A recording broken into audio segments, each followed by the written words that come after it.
Welcome back to the Genealogy Research Series. Follow along with me in this series and learn how to begin your family history journey. In this video, I will cover interviewing your relatives. One of the best ways to get information about your ancestors is to simply ask your relatives. Having conversations with older relatives can produce stories about ancestors that they knew, but you didn't. Knowing who to talk to and how to get your older relatives to remember family stories and share them with you may seem like a daunting task, but with a little guidance, you can be well on your way to a great family history interview. So, who are the best candidates for you to talk to? The most obvious place to start is with your parents. Talk to them to find out what they know about your ancestors. But quickly move on to your grandparents and older relatives. Your older relatives can tell you stories that you may have never heard before. Sometimes we think we've heard all the stories that our grandparents had to tell, but most of the time that is just not the case. Our older relatives know things about the family that they may not have ever thought were interesting to anyone or relevant to family history. It's worth it to revisit some of those stories. Other people you should talk to include older aunts and uncles, great-grandparents, and even elderly cousins. Have conversations with them too. Many of us have aunts and uncles that are not even related to us, but rather are close friends or neighbors to our parents and grandparents and are considered family. People in this group may have been involved in some of the family stories, and they could offer great information about our families from a different perspective. There are a few tips for interviewing your relatives that make it easier for you. Let's go over some of them. The first tip is make sure you take a notebook and pen so you can record the information you learned from your interview. Number 2, you may get your information through a storytelling session than a formal question and answer interview.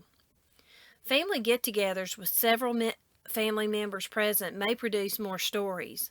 When multiple family members are involved, they can add to the details of the stories. Having said that, take a list of questions with you. If your older relatives can't think of anything to tell you about your family's history, you can refer to some of the questions to prompt the conversation. Be sure to avoid yes or no questions because one-word answers don't produce very interesting stories. Instead, ask open-ended questions based on family events. Ask questions that relate to family memories and stories that you've heard before. You can click down below to get a free list of questions or memory prompts for your family history interviews.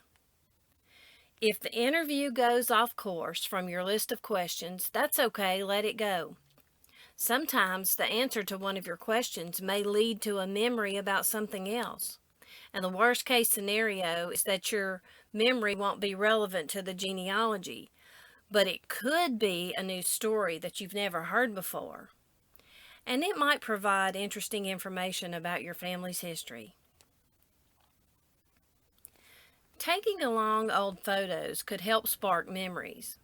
Ask the people in the photos what they know about where the pictures were taken.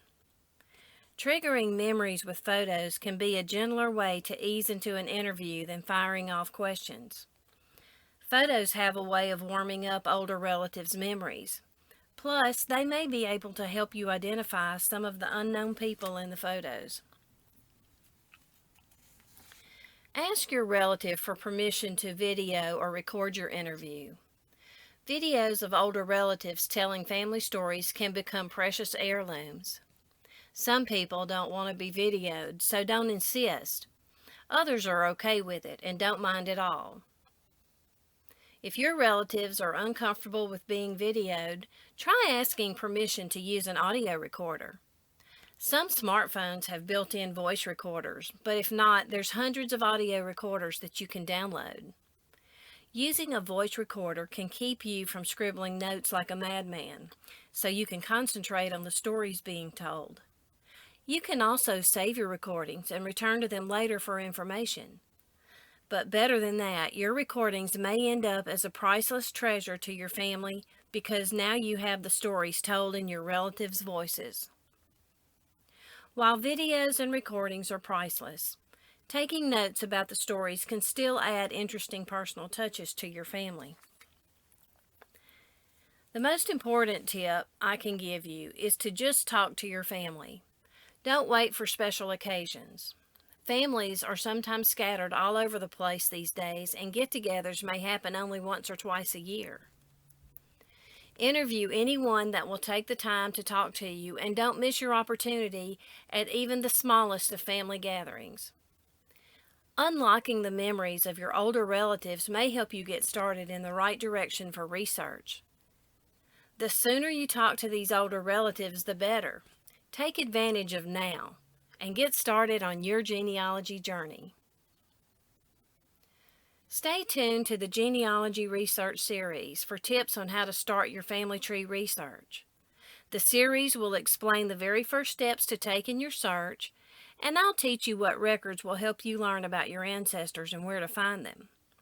So if you're interested in tracing your family tree and don't know where to begin, or if you've been dabbling with genealogy a little and are ready to get serious about it, then stick around for lots of information to guide you on your journey.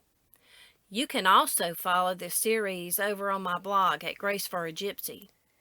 So stay tuned for more videos and tips on how to start your family tree research. If you enjoyed this video, give me a thumbs up and subscribe to my channel.